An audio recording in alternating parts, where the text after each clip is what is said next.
উপস্থিত আজকে মাহফিলের সম্মানিত শ্রোতা মণ্ডলী,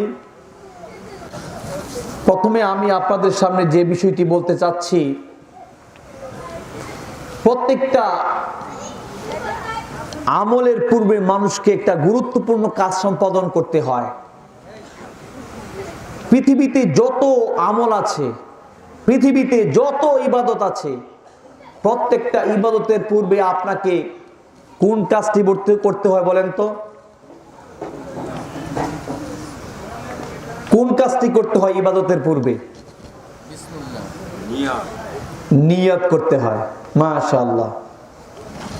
এই জন্য ইমাম বুখারী এতগুলো হাদিস আলোচনা করার পূর্বে নিয়তের একটা সামান্য হাদিস নিয়ে আসলেন। কত গুরুত্বপূর্ণ, দামি দামি, তাৎপর্যপূর্ণ হাদিস থাকতে তিনি একটা নিয়তের হাদিস নিয়ে আসছেন। ইন্নামাল আমালু বিন্নিয়াত, কাজ নির্ভর করে নিয়তের উপরে। কেন তিনি এই হাদিসটিকে প্রথমে নিয়ে আসলেন? এই আলোচনায় যাওয়ার আগে একটু মনোযোগ দিয়ে শুনবেন।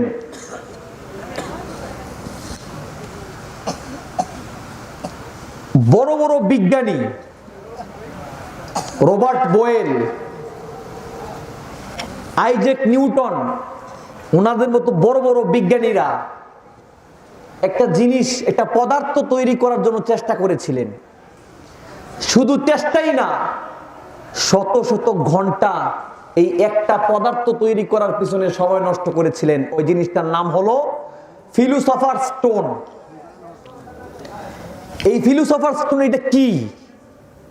এটা এমন একটা পদার্থ, যে পদার্থটি যদি লোহার মধ্যে টাচ করা হয়, কোন স্টিলের মধ্যে টাচ করা হয়, কোন টিনের মধ্যে টাচ করা হয়, কোন সীসার মধ্যে টাচ করা হয়, তাহলে সেই লোহা, সেই স্টিল, সেই সীসা, সেই টিন স্বর্ণে পরিণত হবে। আজগবি মনে হচ্ছে, ঠিক না? Robert Boyle, sir Isaac Newton বলা হয়, ওনাদের মতো বাঘা বাঘা বিজ্ঞানীরা এই পদার্থটি তৈরি করার পিছনে ঘন্টার পর ঘন্টা সময় নষ্ট করেছেন, কিন্তু তৈরি করতে পারেন নাই। এটা যদি তৈরি হতো তাহলে যেই দেশের লোক তারা শুধু ধনী হতো আরো বেশি, ঠিক না? কারণ লোহাকে টাচ করতো, বা স্বর্ণে পরিণত হয়ে গেছে। ওই দেশে আর গরিব লোক থাকতো না, তারা এই পদার্থ মানুষকে দিতও না, ঠিক না? এই প্রযুক্তি দিত না মানুষকে, তারা নিজেরা এই প্রযুক্তি ব্যবহার করত, কিন্তু পারে নাই, তারা ব্যর্থ হয়েছে। কিন্তু মুসলিমদের কাছে এই ফিলোসফার স্টোন আছে।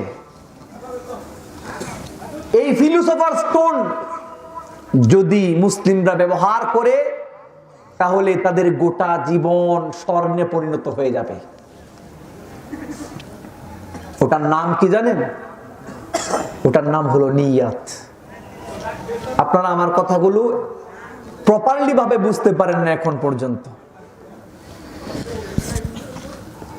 একজন লোক ঘরের মধ্যে সে টাক টাক করলো, আরেকজন লোক ঘর থেকে বের হয়ে এই গেটটা খুলে দিতে যাচ্ছেন। কেন? বাহিরে একজন লোক দাঁড়িয়ে আছে, তাকে ঘরের ভিতরে নিয়ে আসবেন। গেটটা খুললেই বাস ঘরের ভিতরে নিয়ে আসবেন, তাই না? কাজ তো সামান্য। বাস আপনি হলে কি করবেন? আপনিও গেটটা খুলে বাস তাকে ঘরের ভিতরে নিয়ে আসলেন। এখানে কোনো সওয়াব আছে? এর মধ্যে কোনো নেকি পুণ্য আছে কি? নাই। আছে কি? এর ভিতরে বিশাল এক ইবাদত নিহিত আছে। কমপক্ষে 5টি ইবাদত এর ভিতরে আছে। একটা মানুষকে বাহির থেকে শুধু ঘরের ভিতরে নিয়ে আসবেন, 5টি ইবাদত। এই জন্য আপনার ইয়েমেনের একজন শায়েখ, একজন শিক্ষকের বাসায় দার্স দিচ্ছিলেন, দ্বীনের দার্স। ইয়েমেন, ওখানে দার্স দিচ্ছিলেন এক শিক্ষকের বাসায় একজন শায়েখ। হঠাৎ করে একজন লোক বাইরে এসে গেটে টাক টাক করছেন। এই বাড়িওয়ালা উঠে গেছেন, গেটটা খুলবেন। শাইখ বললেন, এই দাঁড়ান, কোথায় যাচ্ছেন? ওই যে একজন লোক বাইরে দাঁড়িয়ে আছে, তাকে ঘরের ভিতরে নিয়ে আসবো। শুধু কি এই জন্য যাচ্ছেন? জি শাইখ, এই জন্যই যাচ্ছে। আচ্ছা আপনি বসেন বসেন। এবার শাইখ উঠে গেলেন। শাইখ গেটটা খুলে ঘরের ভিতরে নিয়ে আসলেন, এসে বললেন, আমি এই লোককে ঘরের ভিতরে নিয়ে আসতে কমপক্ষে 5টি কাজ করেছি। কয়টি কাজ? এখন যে কথাগুলো বলবো মৃত্যু পর্যন্ত মনে রাখবেন, মরার আগ পর্যন্ত মনে রাখবেন, এই কথাগুলো বলে যাবেন না। 1 নম্বর, তিনি বললেন, আমি যখন গেটটা খুলতে গেলাম, এই লোকটা বাহিরে দাঁড়িয়ে আছে, তার প্রয়োজন হলো ঘরের ভিতরে ঢুকা, ঠিক না? এই শাইখ বললেন, আমি গেটটা খুলে ওই লোকের যে প্রয়োজন ছিল এই প্রয়োজন পূরণ করলাম। সহিহ মুসলিমের হাদিস, রাসূল বলছেন, যে ব্যক্তি কোন মুসলমানের কোন প্রয়োজন পূরণ করে, স্বয়ং আল্লাহ রাব্বুল আলামিন তার প্রয়োজন পূরণ করে দেন। সুবহানাল্লাহ। হাদিসটা সহিহ মুসলিমের। 1 2, আমি যখন তার সাথে দেখা করলাম, গেটটা খুলে একটা মুচকি হাসি দিলাম। রাসূলুল্লাহ সাল্লাল্লাহু আলাইহি ওয়াসাল্লাম বলছেন, যখন কোন মুসলিম ব্যক্তির সাথে সাক্ষাৎ করে, তখন ওই মুসলিম ব্যক্তির সাক্ষাতের সময় যে মুচকি হাসিটা দেয়া হয়, এটা হলো একটা সদকা স্বরূপ। সুবহানাল্লাহ। আমি 2 নাম্বার যে কাজটি করেছিলাম, তাকে দেখে মুচকি হাসি দিলাম।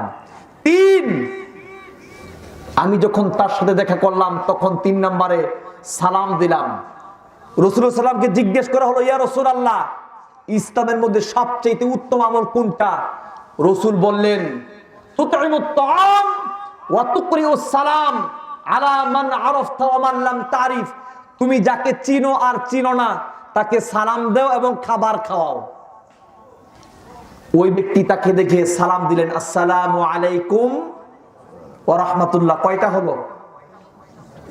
3টা। 4, আমি তার সাথে মুসাফাহা করলাম। রাসূল বলছেন, যখন কোনো মুসলমান আরেক মুসলমানের সাথে সাক্ষাৎ করে মুসাফাহা করে, এই দুইজন ওখান থেকে পৃথক হওয়ার আগেই তাদের সগীরা গুনাহগুলো আল্লাহ ক্ষমা করে দেন। সুবহানাল্লাহ। কয়টা হলো? 5, আমি তাকে সম্মান করে, অতিথিকে সম্মান করে ঘরের ভিতরে নিয়ে আসলাম। রাসূল বলছেন, মান কানা ইউমিনু বিল্লাহি ওয়াল ইয়াউমিল আখির ফালিয়ুকরিম দাইফাহু। যে ব্যক্তি আল্লাহ ও আখিরাতের প্রতি বিশ্বাস করেছে, সে যেন অবশ্যই মেহমানকে, অতিথিকে সম্মান জানায়। আমি তাকে সম্মান করে ঘরের ভিতরে নিয়ে আসলাম। কাজ হলো কয়টা? 5টা। আপনি হলে কি করতেন? একটাও হয়তো জাস্ট সালাম দিতাম, ঠিক কিনা? শুধু এতটুকুই করতাম সর্বোচ্চ। আজকে তো আমরা সালামও দেই না, ঠিক না? বাবা আসছে, গেটটা খুলে দিচ্ছি, সালাম নাই। বাবার মুখেও সালাম নাই, ছেলের মুখেও সালাম নাই, কারণ এই কালচার নাই। এখন বাবাকে সালাম দিতে লজ্জা করে, হ্যাঁ ঠিক না? লজ্জা করে না, এই জন্য সালাম দিচ্ছে না। আফসোস। বলছিলাম, সামান্য একটা কাজকে পরতে পরতে সুন্নাহ দিয়ে সাজিয়ে ইবাদতে পরিণত করা হয়েছে, ঠিক না? পরতে পরতে সুন্নাহ দিয়ে সাজিয়ে ইবাদত করা হয়, ইবাদতে বানানো গেছে। এটা হলো মুসলমানদের ফিলোসফার্স স্টোন। আপনার সারাদিনের ঘোরাফেরা, খাওয়া দাওয়া, চলাফেরা, আপনার কাজকর্ম, আদান প্রদান, লেনদেন, চিন্তা ভাবনা, সবকিছু ইবাদতে পরিণত হবে যদি আপনার নিয়ত ঠিক থাকে। রাত দিন 24 ঘন্টা ইবাদতে পরিণত হবে। রাত্রে বেলায় সুন্নাহকে ফলো করে দোয়া কালাম পড়ে যদি ঘুমান, আবার ঘুম থেকে উঠবেন সুন্নাহকে ফলো করে, সারা রাত্রি ইবাদতে গণ্য হবে। সকাল থেকে সন্ধ্যা পর্যন্ত ইসলাম মোতাবেক ভালো নিয়ত করে কাজগুলো করেন। ব্যবসা করতেন, হালাল ব্যবসা, সমস্যা কি? নিয়তটা ভালো রাখেন। কাজের শুরুতে আল্লাহর নাম নেন, মাঝে মাঝে ইস্তেগফার করেন, কাজ শেষে আলহামদুলিল্লাহ বলেন, এটাও ইবাদতে পরিণত হয়ে যাবে। এটা হলো মুসলমানদের ফিলোসফার স্টোন। বিধর্মীরা ফিলোসফার স্টোন তৈরি করতে পারে নাই, কিন্তু আল্লাহ সুবহানাহু ওয়া তাআলা মুসলমানদেরকে এই ফিলোসফার স্টোন দিয়েছেন। এটা অন্য কোনো জাতিকে দেয় নাই। সম্মানিত উপস্থিতি, এই জন্য ইমাম বুখারী প্রথমে এই হাদিসটি নিয়ে আসছেন, ইন্নামাল আমালু বিন্নিয়াত। আমি আপনাদেরকে কেন এই হাদিসটা বলেছি জানেন? এই যে আজকে আলোচনা শুনতে এসেছেন, নিয়তকে পরিশুদ্ধ করেন। আল্লাহ আজকের এই আলোচনাকে আপনি আমার জীবনের জন্য আলো স্বরূপ বানিয়ে দেন। আল্লাহ আজকের এই আলোচনা শুনে যেন আমি আমার জীবনটাকে পরিবর্তন করতে পারি, আমার জীবনটাকে যেন কোরআনের আলোয় আলোকিত করতে পারি, আমার জীবনটাকে যেন আল্লাহর রঙে রঙিন করতে পারি। আল্লাহ সেই তৌফিক আমাকে দান করুন। এই জন্য নিয়ত পরিশুদ্ধ করে বসার জন্য আমি প্রথমে আপনাদেরকে এই কথাগুলো বললাম। সুতরাং নিয়ত ঠিক আছে তো? আজকে আমাদের ওয়াজ মাহফিল গুলো হলো সিনেমার মতো। ওখানে সিনেমাতে যেরকম দেখতে যায় আজকে উমুক সিনটা ভালো হয়েছে, এটা ভালো হয়েছে না, আজকে ছবিটা ভালো হয় নাই। আমাকে একজনই কথা বলছে গতকালকে যে আজকে ওয়াজ মাহফিল গুলো হুজুর সিনেমার মতো। ওখান থেকে বের হয়ে বলে সিনেমাটা খুব সুন্দর হয়েছে। ঠিক একই ভাবে আজকে ওয়াজ মাহফিল গুলো এরকম, আজকে ওয়াজটা খুব ভালো হয়েছে না, উমুক বক্তার ওয়াজটা ভালো হয় নাই, ওই যে ওই বক্তাটা খুব সুন্দর ওয়াজ করেছে, তাই না? আমল নাই। এই জন্য নিয়তকে পরিশুদ্ধ করা দরকার। তাই আমি আলোচনার শুরুতে আপনাদেরকে নিয়তের হাদিস শোনালাম। চারজন ইমাম, ইমাম আবু হানিফা, ইমাম মালিক, ইমাম শাফিঈ, ইমাম আহমদ বিন হাম্বল। কয়জন ইমাম? মাযহাব কয়টা? চারটা মাযহাব তৈরি হয়েছে। আমরা সব মাযহাব ফলো করি, ঠিক কিনা? আমরা নির্দিষ্ট কোনো মাযহাবের অনুসারী নয়, আমরা সব মাযহাবকে ফলো করি। আমরা প্রত্যেকটা ইমামকে ভালোবাসি। যেই মাযহাবের যেই আমলটা সহি, আমরা আহলে হাদিসরা সেই আমলটা করতে রাজি, ঠিক না? এই জন্য আমরা নির্দিষ্ট কোনো মাযহাবকে ফলো করি না। আমাদের নাম হলো আহলে হাদিস। কোরআন এবং হাদিসের মধ্যে যেটাই আছে সহি প্রমাণ হলে আমরা ওটা মানতে রাজি আছি। বলছিলাম এই চারজন ইমামের মধ্যে কোন ওলামায়ে কেরামরা বলছে সবচাইতে হাদিসের দিক থেকে বড় ইমামের নাম হলো ইমাম আহমদ বিন হাম্বল।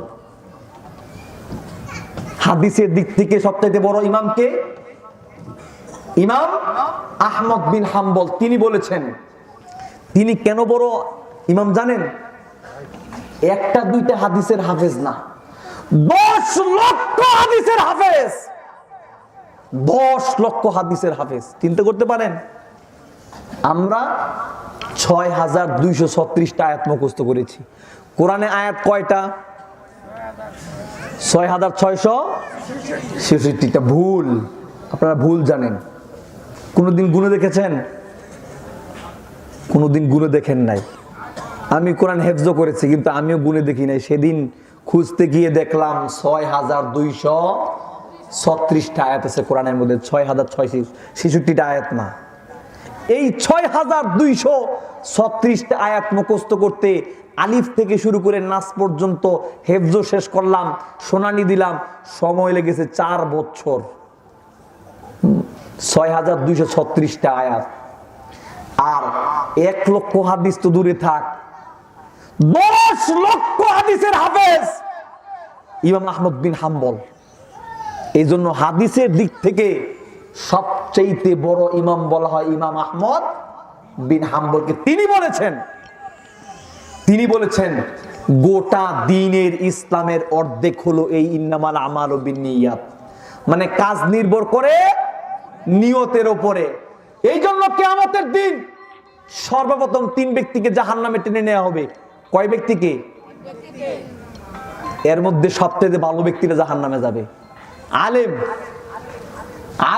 জাহান্নামে যাবে। এই যে আমাদের মতো ওয়াজ মাহফিলে বসে বড় বড় কথা বলে কিন্তু আমল নাই, আল্লাহ এই ধরনের হুজুরদের জিহ্বা কেচি দিয়ে কাটবেন, আগুনের কেচি দিয়ে কাটবেন।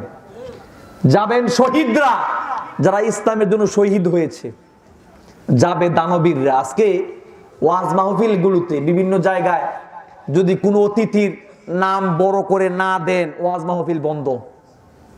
জানেন, এরকম বিড়ম্বনায় বহু জায়গায় পড়েছি। নামটা যদি নিচে দিছে বা ওনার নিচের লোকটা যদি কোনোভাবে উপরে আসছে, ওয়াজ বন্ধ, এই ওয়াজ চলবে না। এরকম বিপদে পড়েছি। কেন নামটা বড় করে দিতে হবে? আরেকজন বলছে আমি 50,000 টাকা দিব, আমার নামটা কিন্তু প্রধান অতিথির মধ্যে দিতে হবে। আল্লাহর সন্তুষ্টির জন্য দেয়নি। নামটা বড় করে দিতে হবে, মানুষ জানবে, মানুষ প্রশংসা করবে, মানুষ দানবীর বলবে, এরা সবার আগে জাহান্নামে যাবে। এই তিন শ্রেণীর লোক, আলেম হুজুর, মানুষ বড় আলেম বলবে, এই জন্য বক্তব্য দিয়েছে। দুই, শহীদ, আল্লাহর জন্য শহীদ হয়েছে, মানুষ বলে সে বীর শ্রেষ্ঠ, হ্যাঁ, বীর প্রতীক, বীর উত্তম, এই জন্য জিহাদ করেছিল, আল্লাহ সন্তুষ্টির জন্য না। তিন, এই দানবীর, শুধুমাত্র নিয়ত না থাকার কারণে। এই জন্য ইমাম আহমদ বিন হাম্বল বলেছেন, গোটা দিনে ইসলামের অর্ধেক হচ্ছে এই ইন্নামাল আমালু বিন্নিয়াত। নিয়ত ঠিক নাই, কোনো আমল ঠিক নাই। এই জন্য আসুন আমরা সকলে নিয়ত পরিশুদ্ধ করি।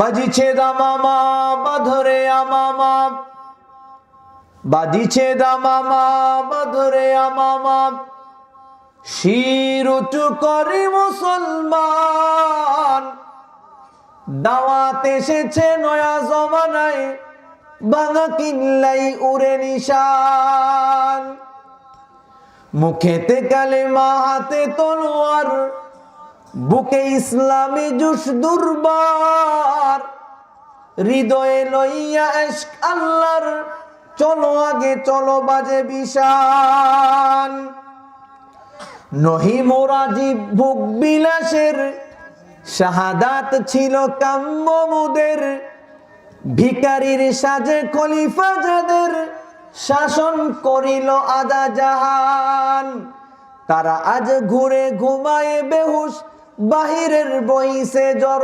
তুফান, বাজিছে দামামা বাধরে আমামা, শির উঁচু করে মুসলমান,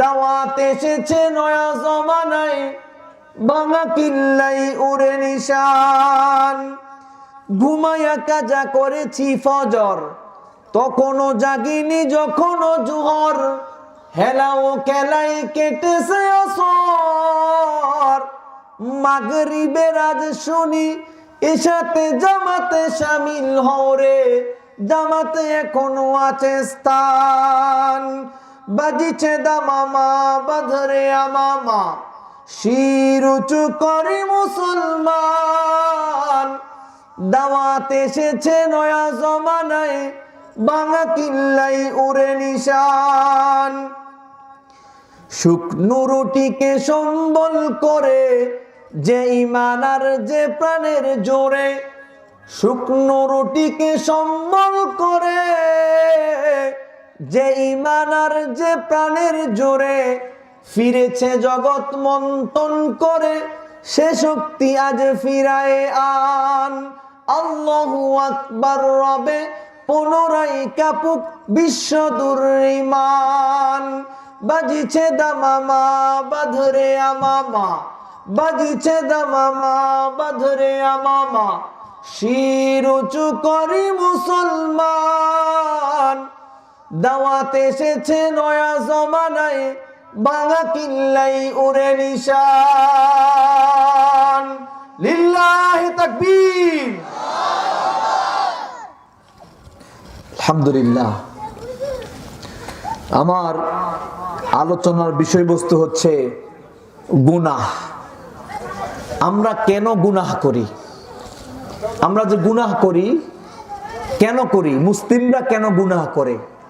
মুসলিম হওয়ার পরও আপনি কেন গুনাহ করেন? এর কিছু যৌক্তিক কারণ আপনাদের সামনে তুলে ধরবো। আপনি যে গুনাহ করেন, আমি যে পাপ করি, আমি যে আল্লাহর অবাধ্য হই, রসুলের অবাধ্য হই, কারণটা কি? আমার আলোচনার বিষয়বস্তু হলো এটা। গুনাহ কাকে বলে? আল্লাহর নির্দেশের পরিপন্থী হয় এমন যে কোনো কাজকে গুনাহ বলা হয়। ইসলাম ধর্মের বাহিরের কোনো কাজকে অধর্ম বলা হয়। এটা হলো গুনাহ। আল্লাহ যে কাজ করতে নির্দেশ দিয়েছেন, রসুল যে কাজ করতে বলেছেন, এইগুলোর অমান্য করা, অবাধ্য করার নামই হলো গুনাহ।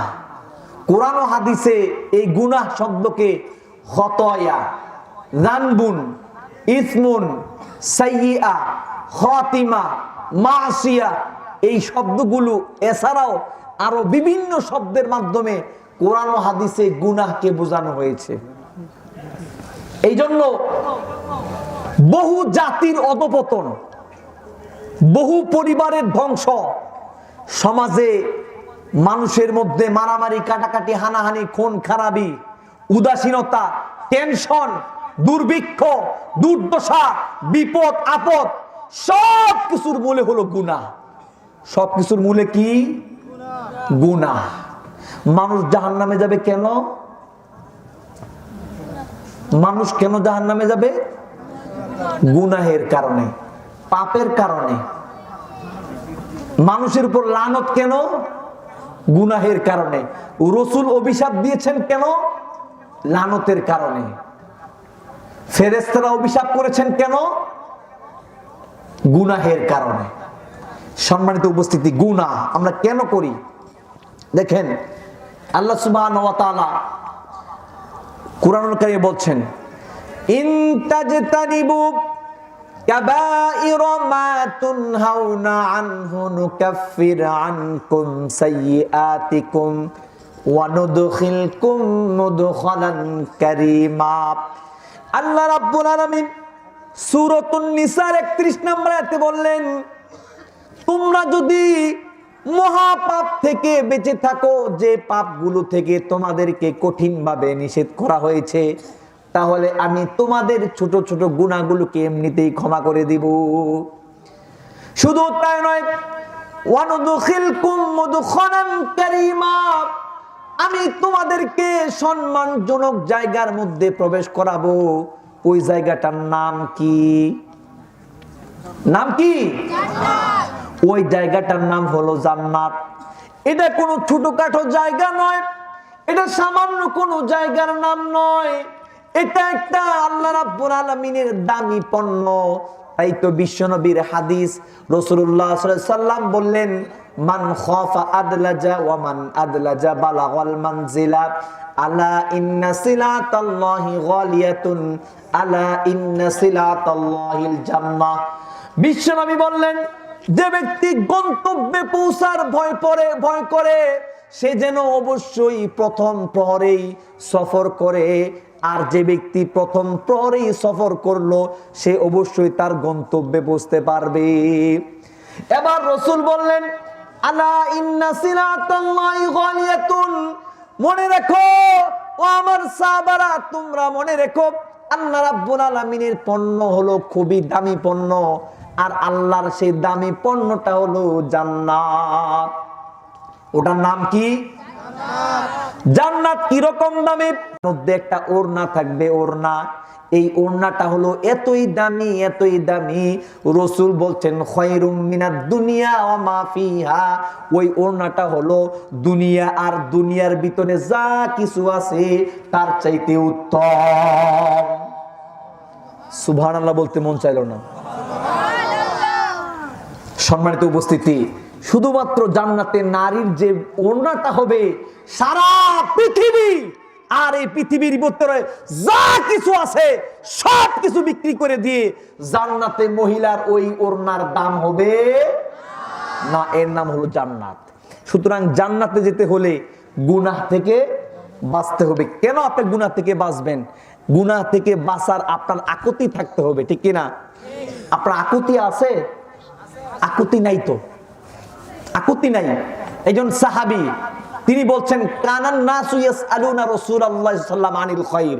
সাহাবীরা শুধু সকল কল্যাণকর কাজ সম্পর্কে জিজ্ঞেস করতো, ইয়া রাসূলুল্লাহ এই কাজের ফজিলত কি, এই কাজ করলে কি হবে, এই কাজ করলে জান্নাতে যাওয়া যাবে কিনা, এরকম জিজ্ঞেস করতো।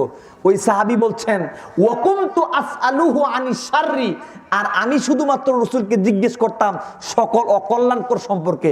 ইয়া রাসূলুল্লাহ এই কাজের ক্ষতি কি, এই কাজ করলে কি লস হবে, এই কাজ করলে পাপ হবে কিনা। কেন জিজ্ঞেস করতাম? এই কারণে যেন না জানার কারণে ওই পাপের মধ্যে আমি লিপ্ত না হই। সুতরাং গুনাহ থেকে বাঁচার জন্য আপনার আকুতি থাকতে হবে। আসুন আমরা কেন গুনাহ করি জেনে নেই। মুসলমান হওয়ার পরও কেন আমরা গুনাহ করি? আমরা একটা হাদিস জানি যে দিনে 100 বার সুবহানাল্লাহি ওয়া বিহামদিহি বললে গুনাহ মাফ। হ্যাঁ, এজন্য একজন গুনাহ করে পাপ কাজ করে, চুরি করে, ডাকাতি করে, খুন খারাপি করে, জেনা করে, গান শুনে, অশ্লীলতা করে, মদ খায়, যা কিছু করে, সব অন্যায় কাজ করে, আবার মুসলিম, ঠিক কিনা? এখন বলে আরে সুবহানাল্লাহি ওয়া বিহামদি বললি তো গুনাহ মাফ 100 বার বলবো, অথবা টাকা আছে জীবনের শেষ বয়সে একবার হজ করব, বাস গুনাহ মাফ হয়ে যাবে। হ্যাঁ, করেন এরকম? কি কর? আরে বড় বড় ডাকাতরা বাংলাদেশের দুর্নীতিবাজরা দুর্নীতি করে কেন জানেন? মুসলিম পরিচয় দেয় আর মনে করে জীবনের শেষ বয়সে একবার হজ করব, বাস হজ করলে সব গুনাহ মাফ হয়ে যায়, ঠিক কিনা? হ্যাঁ, ঠিক ঠিক ঠিক। সব গুনাহ কিন্তু মাফ হয় না। মানুষের হক মেরে খেলে মাফ হয়? ওইটা হজ করলে মাফ হবে? ওইটা মাফ হবে না। বলছিলাম এই চিন্তায় অনেকে গুনাহ করে, মনে করে একবার হজ করব, বাস গুনাহ মাফ হয়ে যাবে, জান্নাতে চলে যাব। আচ্ছা, আপনি শুধু আল্লাহর রহমতের হাদিসগুলো দেখেছেন, এই হাদিসগুলো দেখেছেন, আল্লাহর জাহান্নামের হাদিসগুলো দেখেন নাই? আল্লাহর আযাবের হাদিসগুলো দেখেন নাই? 2 নাম্বার, অনেকে মনে করে আমরা গুনাহ করতে বাধ্য, আমরা গুনাহ করতে বাধ্য, সুতরাং গুনাহ করতে কোনো সমস্যা নাই, গুনাহ করতে বাধ্য। এই জন্য একটা শিল্পী আছে আব্দুল আলিম, এই যে দুনিয়া কিসেরও লাগিয়া, মুরব্বীরা এই গানটা জানেন। হ্যাঁ, ওখানে কি বলছে জানেন? ওখানে বলছে তুমি যেমনি নাচাও তেমনি নাচি, পুতুলের কি দোষ? আল্লাহ তুমি যেমনি নাচাও তেমনি নাচি, পুতুলের কি দোষ? কত বড় ডাকাতি কথা বলেছে, চিন্তা করেছেন? শুধু তাই নয়, বলছে তুমি হাকিম হইয়া হুকুম করো, পুলিশ হইয়া ধরো, সর্প হইয়া দংশন করো, ওজা হইয়া জারো। মানে আল্লাহ সবল মারে, আল্লাহ জারে, আল্লাহ পাপ কাজ করতে বাধ্য করে, আবার আল্লাহ মানুষকে বাঁচায়। মানে বান্দার কোনো দোষ নাই, আমরা গুনাহ করতে বাধ্য। এই খবিশগুলো, এই বাউলগুলো, এই পীর পূজারী, মাজার পূজারীগুলো ইসলামের 12টা বাজিয়েছে। এই কথাগুলো, এই শিরকি কথাগুলো তারা বলেছে। বলছিলাম আমরা গুনাহ করতে বাধ্য, তাহলে আল্লাহ রাব্বুল আলামিন কেন কোরআনে জাহান্নামের কথা বললেন? কেন জাহান্নামের কথা বললেন কোরআনে? রাসূল হাদিসের মধ্যে কেন জাহান্নামের কথা বললেন? যদি গুনাহ করতে বাধ্যই হই, তাহলে কেন কোরআনে আল্লাহ সুবহানাহু ওয়া তাআলা জাহান্নামের কথা বললেন? এত সোজা না। আচ্ছা, আপনার সামনে একটা গুনাহ, একটা পাপ আছে, এটা জেনা হবে, গানের অনুষ্ঠান হবে, আপনি বাড়ি থেকে বের হয়েন না, এক পা সামনে এগোবেন না, দেখেন তো কে আপনাকে পাপ কাজ করতে বাধ্য করে, কে আপনাকে গুনাহ কাজে নিয়ে যায়? কেউ নিতে পারবে? কেউ নিতে পারবে না। সুতরাং মানুষ গুনাহ করতে বাধ্য নয়, এই জন্য মানুষ অনেকে গুনাহ করে, আমরা গুনাহ করতে বাধ্য। 3 নাম্বার, মানুষ গুনাহ করে কেন দেখেন? বলে আমরা গুনাহ করলে কি সমস্যা? আমাদের আছে দেওয়ানবাগি, আমাদের আছে কুতুববাগি, আমাদের আছে রাজার বাগি, আমাদের আছে শাহ আলী, শাহ পরান, শাহ দালাল, শাহ রাস্তি, শাহ আমানত, শাহ সুলতান, শাহ ফতে আলী, কত শাহ, খালি শাহ আর শাহ। হ্যাঁ, আমরা তাদেরকে ভালোবাসি, তাই না? আর তাদেরকে ভালোবাসার কারণে আমরা জান্নাতে চলে যাব। আচ্ছা, এরকম বুঝেছেন আপনি? সাহাবীরা রাসূলকে কিরকম ভালোবাসতো? একদিন রাসূলুল্লাহ সাল্লাল্লাহু আলাইহি ওয়াসাল্লাম ওমরে ফারুক রাদিয়াল্লাহু তাআলা আনহুর হাতটাকে ধরলেন, রাসূলুল্লাহ সাল্লাল্লাহু আলাইহি ওয়াসাল্লাম ধরলেন ওমরের হাত। এরকম সময় ওমর বলল, ইয়া রাসূলুল্লাহ, আপনাকে আমি আমার জীবন ছাড়া যা কিছু আছে সব কিছুর চাইতে আপনাকে বেশি ভালোবাসি। শুধুমাত্র আমার জীবনটা নয়, আমার জীবন ছাড়া যা কিছু আছে সব কিছুর চাইতে আপনাকে বেশি ভালোবাসি। রাসূল সাল্লাল্লাহু আলাইহি ওয়াসাল্লাম বললেন, ওমর, এখন পর্যন্ত মুমিন হতে পারো নাই, এখন পর্যন্ত ঈমানদার হতে পারো নাই, যতক্ষণ পর্যন্ত তুমি আমাকে তোমার জীবনের চাইতে বেশি ভালোবাসতে না পারবে, ততক্ষণ পর্যন্ত মুমিন হতে পারো নাই। ওমর রাদিয়াল্লাহু তাআলা আনহু এই কথা শোনা মাত্রই বললেন, ইয়া রাসূলুল্লাহ, এখন এই মুহূর্তে আমি আপনাকে আমার জীবনের চাইতেও আপনাকে বেশি ভালোবাসি। রাসূল বললেন, ওমর, এই মাত্র তুমি মুমিন হয়েছ। এই মাত্র ওমরের মতো ব্যক্তি কি বলেছে? আমার জীবন ছাড়া যা কিছু আছে সবকিছু যাতে আপনাকে বেশি ভালোবাসি। রাসূল বললেন, মুমিন হতে পারো না। তখন ওমর বললেন, ইয়া রাসূলুল্লাহ, আপনাকে আমার জীবনের চাইতে এখন বেশি ভালোবাসি। ওমর, এইমাত্র মুমিন হয়েছ। তো তারা রাসূলকে জীবনের চাইতে বেশি ভালোবেসেছেন, তারপরও কেন আমল করেছেন? তারা তো রাসূলকে ভালোবাসার কারণে জান্নাতি হবেন, ঠিক না? আচ্ছা, এই যে কুতুববাগী, তারপরে আপনার রাজার বাগী, আপনার এই যে দেওয়ানবাগী, এরা কি রাসূলের চাইতে বড়? তাহলে আপনি কেন বলেন দেওয়ানবাগীকে ভালোবাসার কারণে জান্নাতে চলে যাবেন, পার পেয়ে যাবেন? এত সোজা না। আমাদের মধ্যে অনেকে গুনাহ করে এই কারণে। আমাদের বংশে একজন আলেম আছে, একজন আলেম হাফেজ আছে। তো এখন আপনি বলবেন, সমস্যা কি? আমার ছেলেটাকে হাফেজ বানিয়ে দিলাম, আমি তাকে ধরে জান্নাতে চলে যাব। সে তো আর আমাকে তুই জান্নাতে যাবে না। এই জন্য অনেকে গুনাহ করে। আচ্ছা বলেন তো, বড় বড় সাহাবীদের ছেলেরা কেন তাদের বাপের উসিলায় পাপ কাজ করা থেকে বিরত থেকেছেন? কেন পাপ কাজ করেন নাই? তারা তো পাপ কাজ করতে পারতেন, কারণ তাদের বাবা বিরাট বড় বড় সাহাবী। রাসূল বলছেন, তোমরা যদি উহুদ পাহাড় পরিমাণ স্বর্ণ আল্লাহর রাস্তায় দান করো, আমার সাহাবীদের সামান্য পরিমাণ আমলের সমান সওয়াব তোমাদের হবে না। সুতরাং এত বড় সাহাবী, তারপরও তাদের ছেলেরা কেন পাপ কাজ থেকে বিরত থেকেছেন? সুতরাং এই চিন্তা বাদ দেন। একজন হাফেজ আলেম বানিয়েছেন, বাস আপনি পাপ কাজের সার্টিফিকেট পেয়েছেন। এই চিন্তা করে মানুষের অনেকে আমল করা থেকে বাদ দেয়। আবার কেউ কেউ মনে করে, আল্লাহর কি খামাখা প্রয়োজন আছে আমাকে জাহান্নামে নিবেন? আমাকে তো জাহান্নামে নিলে আল্লাহর কোনো লাভ নাই। বলেন এরকম? আমাকে যদি আল্লাহ জাহান্নামে নিয়ে যান, আমার আল্লাহর কোনো লাভ আছে? আল্লাহর কোনো লাভ নাই। সুতরাং আমাকে খামাখা আল্লাহ কেন জাহান্নামে দিবেন? এই চিন্তা করে অনেকে পাপ কাজ করে। আচ্ছা বলেন তো, আল্লাহ যদি আপনাকে জান্নাতে দেয়, আল্লাহর কোনো লাভ আছে? জাহান্নামে দিলে যেরকম আল্লাহর কোনো লাভ নাই, জান্নাতে দিলেও আল্লাহর কোনো লাভ নাই। সুতরাং এই চিন্তা থেকে বেঁচে থাকেন। আবার কেউ কেউ বলেন যে মানুষের 1 বছরের গুনাহ মাফ করার জন্য একটা মুহররমের রোজাই যথেষ্ট। বলে কিনা, হাদিস আছে না? রাসূল বললেন, সিয়ামু ইয়াউমি আশুরা আহতাসিবু আলাল্লাহি আন ইউকাফফিরাস সানাতাল্লাতী ক্বাবলা। রাসূল বললেন, যে ব্যক্তি মুহররমের একটা রোজা রাখলো, আল্লাহ রাব্বুল আলামিন তার পূর্বের 1 বছরের গুনাহগুলোকে ক্ষমা করে দিলেন। হাদিস কিন্তু সহিহ। এখন আপনি চিন্তা করলেন, একটা মুহররমের রোজাই তো যথেষ্ট 1 বছরের গুনাহ মাফ করার জন্য। সুতরাং গুনাহ করতে সমস্যা কি? না হয় আরাফার এখানে যদি স্টেজে কথা বলেন, ওয়াজ করা কোনোভাবে সম্ভব না।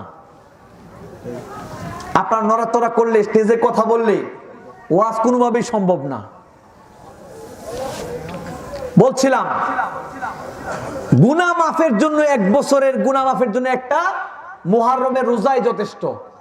আরেকটা হাদিসে রাসূল বলছেন, যে ব্যক্তি আরাফার রোজা রাখলো, তার পূর্বের 1 বছরের, আগামী 1 বছরের গুনাহ মাফ। কয় বছরের গুনাহ? 2 বছরের গুনাহ মাফ। আপনি চিন্তা করলেন, গুনাহ 1 বছরের গুনাহ মাফের জন্য একটা মুহররমের রোজাই যথেষ্ট। যদি গুনাহ থেকে যায় তাহলে আবার আরাফার রোজা রেখে দিব, বাস গুনাহ করতে সমস্যা কি? আপনারা ভুল জানেন। মুহাদ্দিসিনে কেরাম বলছে, এর মাধ্যমে কবিরা গুনাহ মাফ হয় না, মাফ হয় সগীরা গুনাহ। কি গুনাহ? সগীরা গুনাহ। সুতরাং এই ধান্দাবাজি বাদ দেন। আবার কেউ মনে করে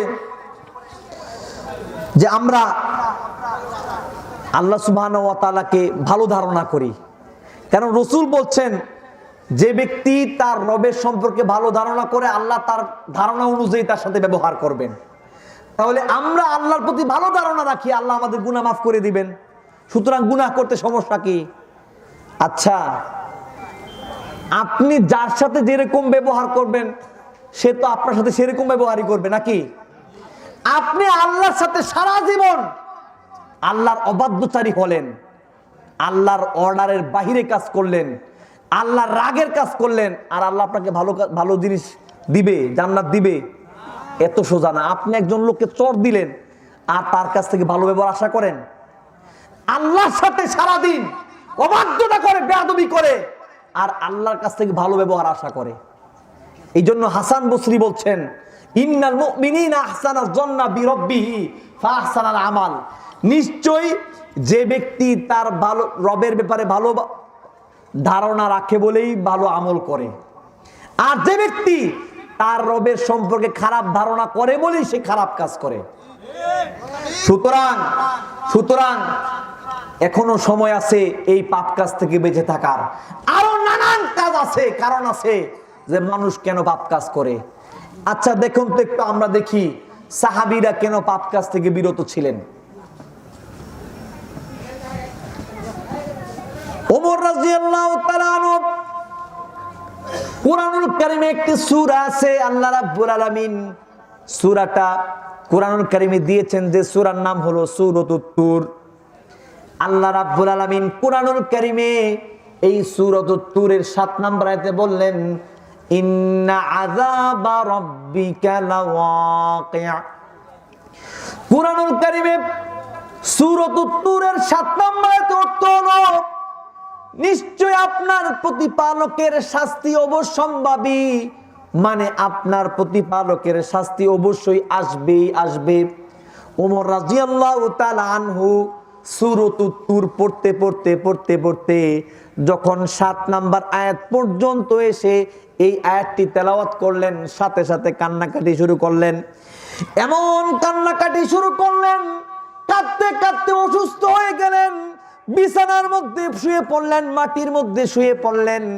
একদিন আব্দুল্লাহ ইবনে আব্বাস রাদিয়াল্লাহু তাআলা আনহু, তিনি ওমর রাদিয়াল্লাহু তাআলা আনহুকে লক্ষ্য করে বললেন, হে আমিরুল মুমিনিন, আপনি তো এমন একজন মানুষ, আপনার মাধ্যমে ইসলামের বহু এলাকা বিজিত হয়েছে, অনেক এলাকা আপনার মাধ্যমে বিজয় অর্জন করেছে, মানে গোটা পৃথিবীর অর্ধেক পৃথিবী আপনার মাধ্যমে আল্লাহ সুবহানাহু ওয়া তাআলা বিজয় দিয়েছেন।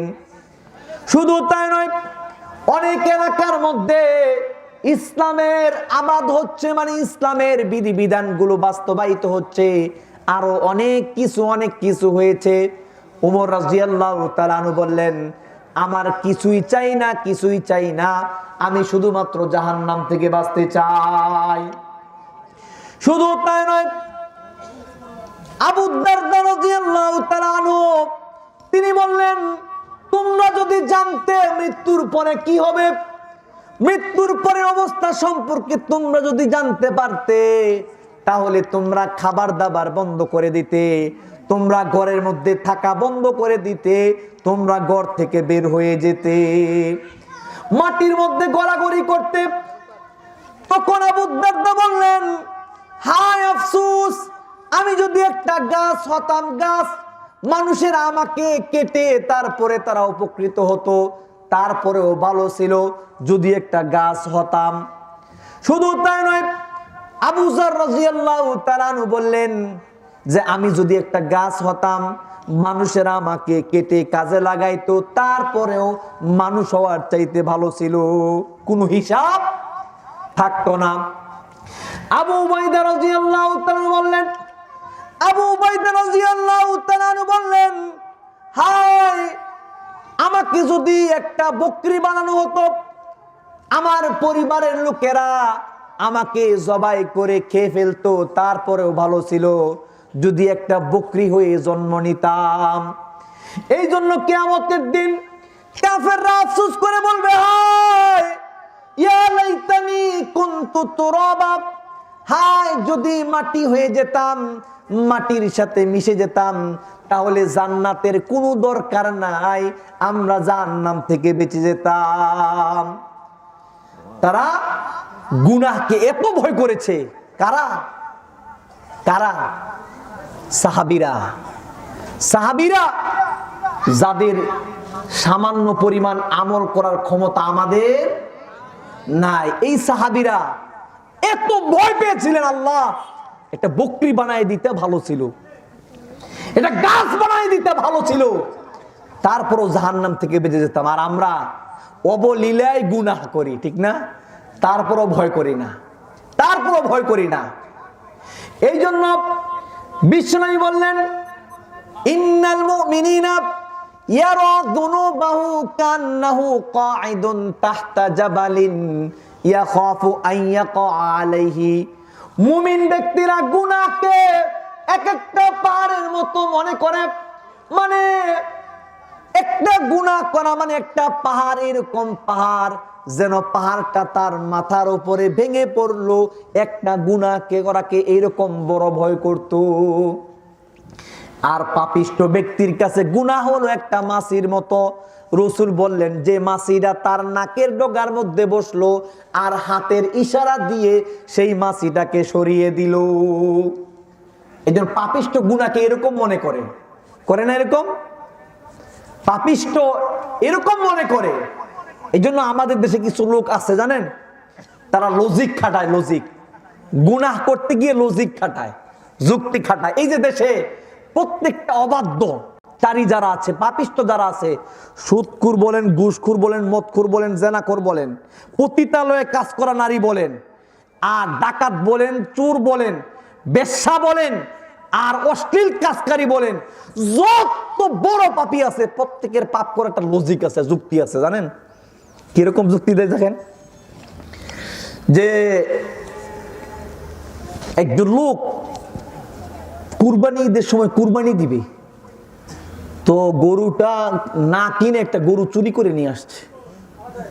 একটা গরু চুরি করে নিয়ে এসে কুরবানি দিবে। তো পাশে এক লোক বলছে, কিরে দোস্ত, তুই কুরবানি দিবি তো গরু চুরি করে আনলি, তো গরু কুরবানি হবে? তো সে বলছে, আরে বেটা তুই বুঝোসই নাই, তুই বুঝতেই পারস না। কি বুঝি নাই? কিরকম? শোন, আরে বেটা, চুরি করা কি গুনাহের কাজ, আর কুরবানি দেওয়া কি সওয়াবের কাজ। গুনাহ আর সওয়াবে কাটাকাটি, মাঝখানতে আমি গরু গোশত খাই ফেলাম। আছে না এরকম লোক? এরকম যুক্তি খাটায়।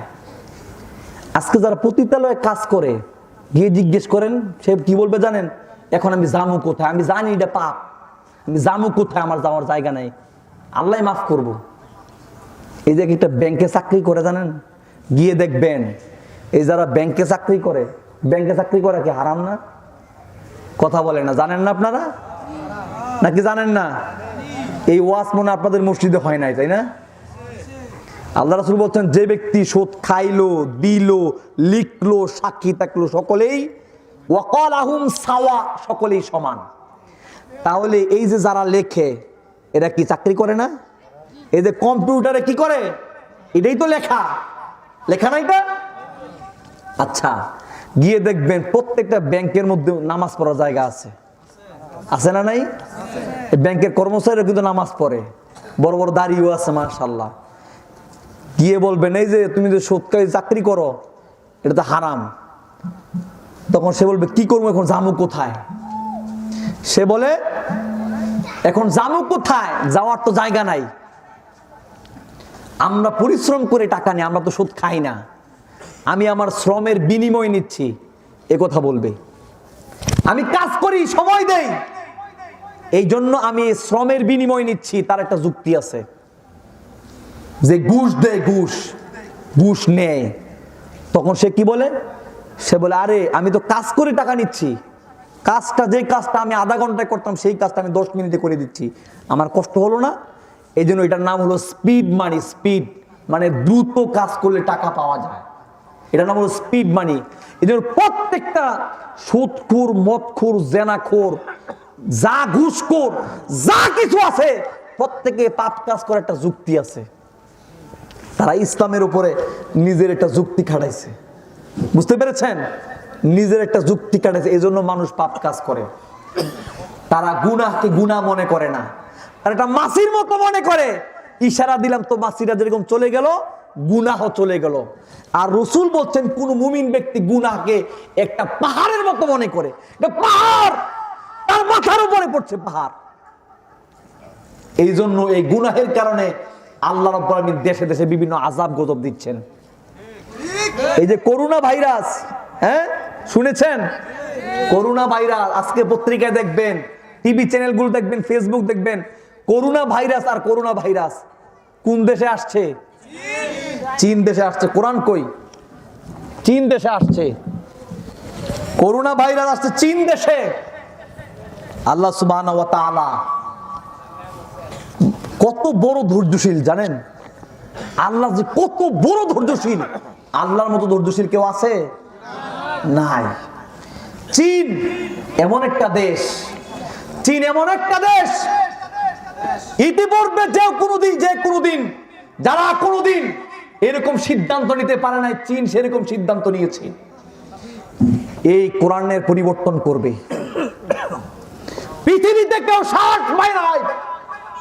1450 বছর আগে আল্লাহ রাব্বুল আলামিন চ্যালেঞ্জ করেছেন এই কোরআন দিয়ে, একটা সূরা নিয়ে আসো।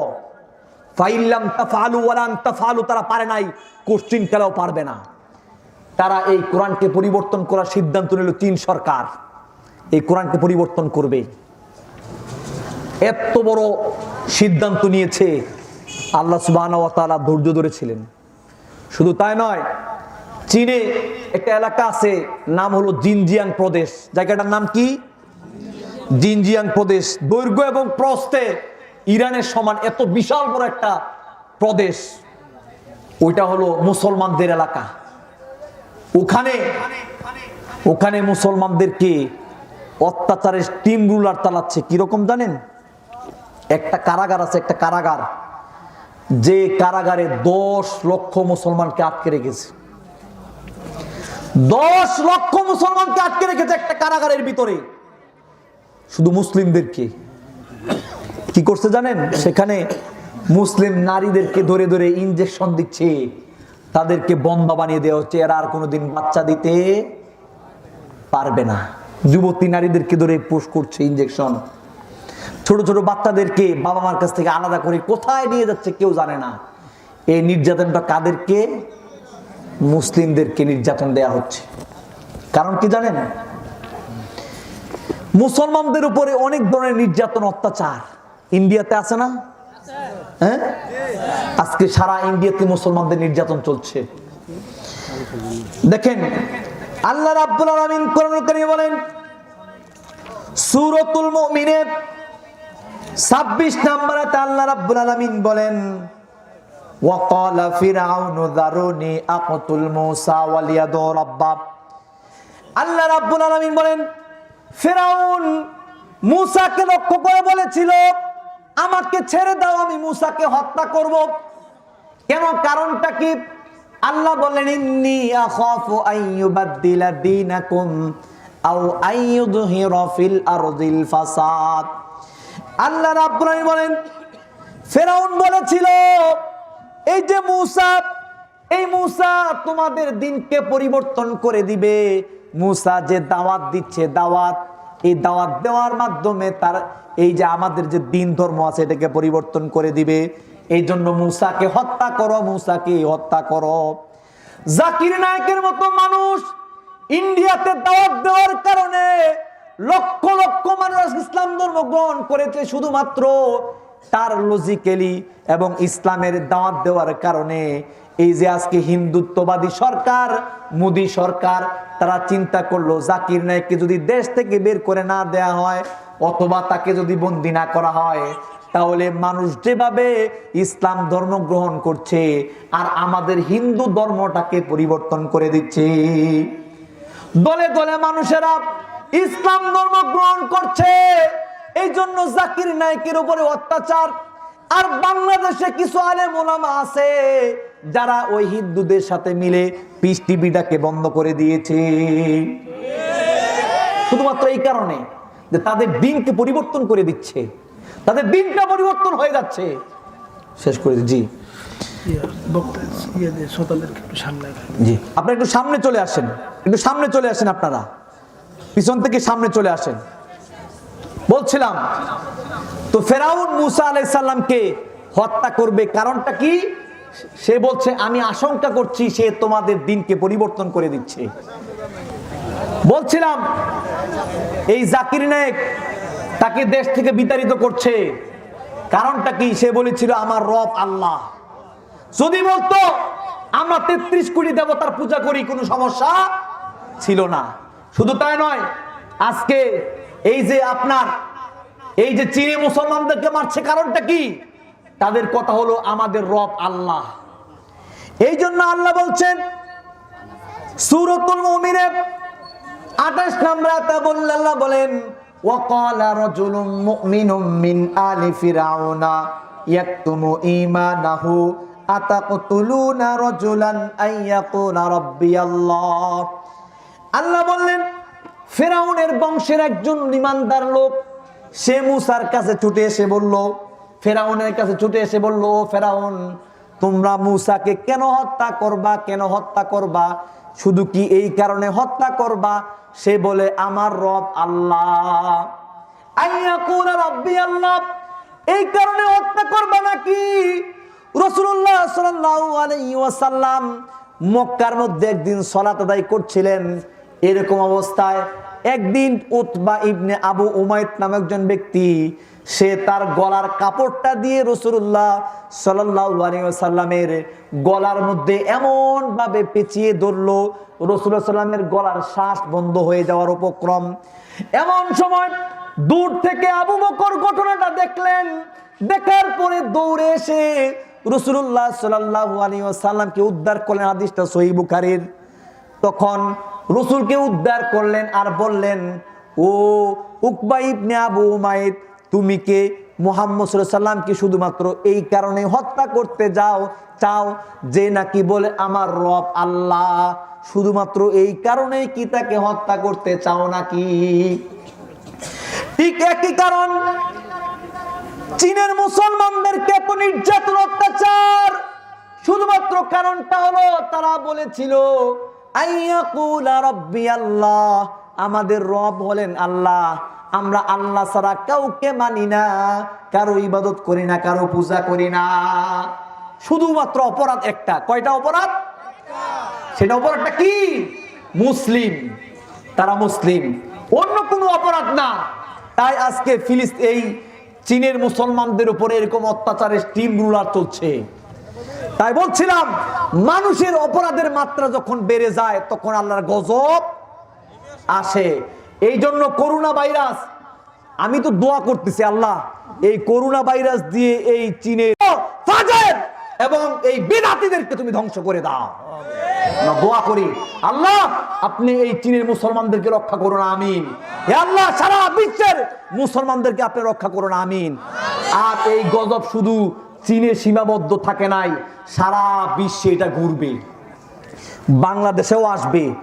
বাংলাদেশে যে পরিমাণ পাপ কাজ চলছে, অন্যায় অনাচার চলছে, আর আল্লাহর প্রতি জুলুম চলছে, জুলুম তো আসলে মূলত নিজের নফসের উপরে জুলুম, ঠিক না?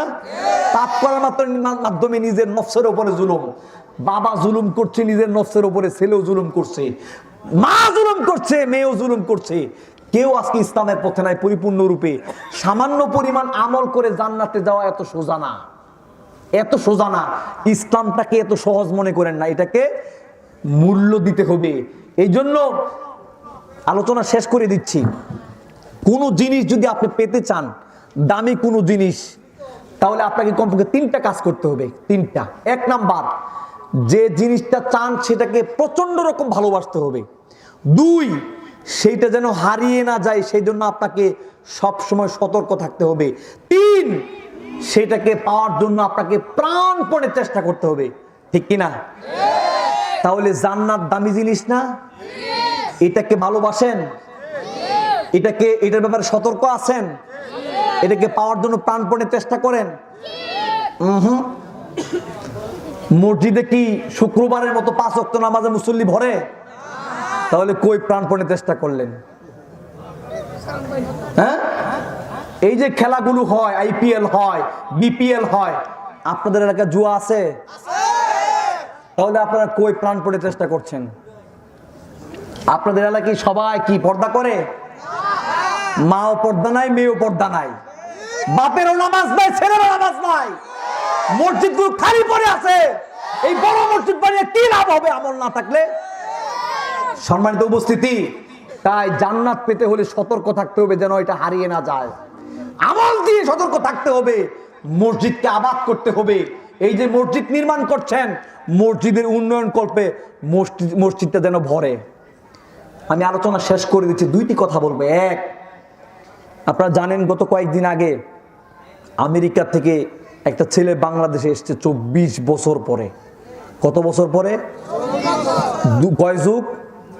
2 যুগ পরে আসছে। 2 যুগ। বাড়ি হলো সিলেট, হবিগঞ্জ বা নবীগঞ্জে।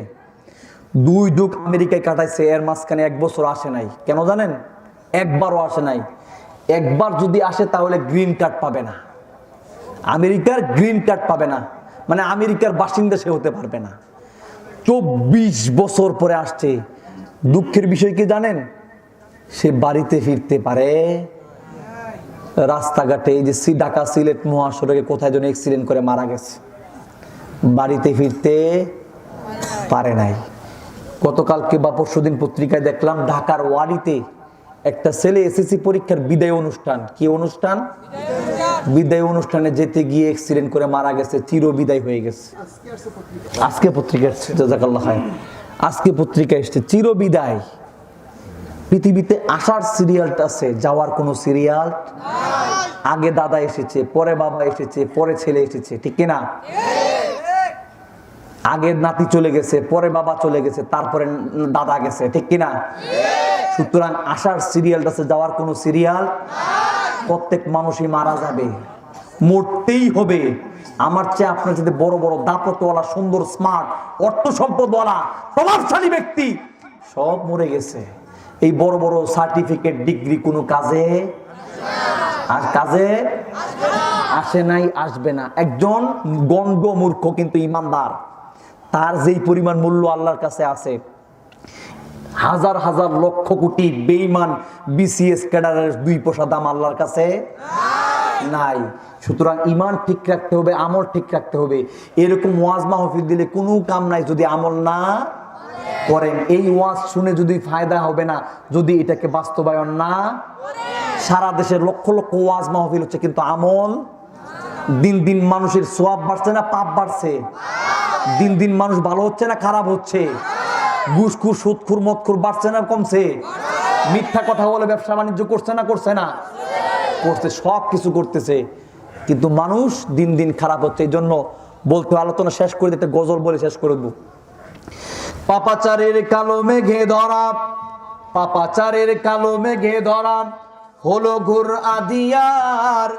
সময় ভীষণ কঠিন এখন, হে মুসলিম হুঁশিয়ার, হুঁশিয়ার।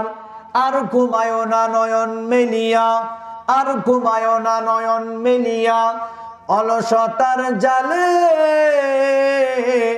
এমনি করে তোর সব কিছু চলে গেল রসাতলে। সময় ভীষণ কঠিন এখন, সময় ভীষণ কঠিন এখন, হে মুসলিম হুঁশিয়ার, হুঁশিয়ার। অলস জড়তা করি পরিহার, অলস জড়তা করি পরিহার, জাগো দেখি একবার। সময় ভীষণ কঠিন এখন, হে মুসলিম হুঁশিয়ার, হুঁশিয়ার। তাকবীরের ওই বজ্র মিলাদে, তাকবীরের ওই বজ্র মিলাদে, কাঁপাও বিশ্ব দুর্রিমান। তুমি যে খালেদ, তারেক, মুসা, তুমি আলী হায়দার। সময় ভীষণ কঠিন এখন, হে মুসলিম হুঁশিয়ার, হুঁশিয়ার। মানুষ এখন মত্ত মাতাল, মানুষ এখন মত্ত মাতাল, চুরি ডাকাতি নাচ গান। মানুষ এখন মত্ত মাতাল, চুরি ডাকাতি নাচ গান, জুয়ায় তারিয়ায় পাওয়া যায় না কোথাও আল কোরআনের প্রকৃত খরিদ্দার, পাওয়া যায় না কোথাও আল কোরআনের প্রকৃত খরিদ্দার। সময় ভীষণ কঠিন এখন হে মুসলিম, হুঁশিয়ার হুঁশিয়ার, লিল্লাহি তাকবীর। দোয়া করে যাচ্ছি আজকের এই মাহফিলের যারা আয়োজক, দীর্ঘ 10 বছর পরে আজকের এই মাহফিল আবার পুনর্বার চালু হয়েছে, যাদের চেষ্টায়, যাদের প্রচেষ্টায়, যাদের অর্থের মাধ্যমে, শ্রমের মাধ্যমে, বুদ্ধির মাধ্যমে, যাদের সামান্য পরিমাণে একটু শ্রমের ও পরামর্শের মাধ্যমে হলেও এই মাহফিল আজকে বাস্তবায়িত হচ্ছে। আল্লাহ তুমি তাদের জীবনের সকল গুনাহগুলো ক্ষমা করে দাও, আমিন। আমরা যারা আজকে এই মাহফিলে উপস্থিত হয়েছে, আল্লাহ আপনি আমাদের সকলকে ইসলামের জন্য কবুল করুন, আমিন।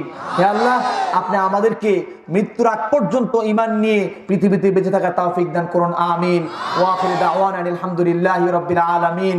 সুবহানাকা আল্লাহুম্মা ওয়া বিহামদিকা আশহাদু আল্লা ইলাহা ইল্লা আনতা আস্তাগফিরুকা ওয়া আতুবু ইলাইক।